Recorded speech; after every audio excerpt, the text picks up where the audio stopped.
سناتور امریکایی جان مککین به افغانستان سفر کرد تا قبل از بیرونشوی نیروهای ائتلاف بین المللی با رهبران افغانستان دیدار و گفتگو داشته باشد. پیش از ملاقات با پرزیدنت افغان اشرف غنی، جان مککین با رهبر حکومت اجرایی افغانستان عبدالله عبدالله واخورد.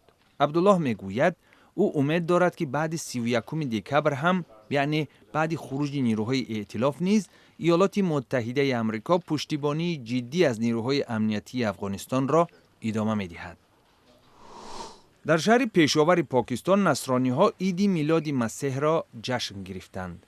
نیروهای امنیتی با نظرداشت حمله هفته گذشته طالبان بالای یک مکتب پیشاور، کلیساهای محلی را زیر نظارت شدید قرار دادند.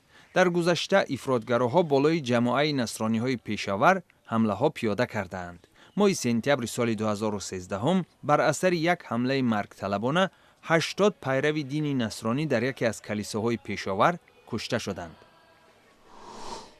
در کلیسای مادر ترزای شهر پریشتین نصرانی‌های کوسوو میلاد مسیح را تجلیل کردند. در این مراسم که با اشتراک بعضی پیروان دین اسلام دایر شد، اسقف داد گیورگی به صلح و صلاح و همدیگر فهمی میان تمام دین‌های روی عالم دعوت کرد.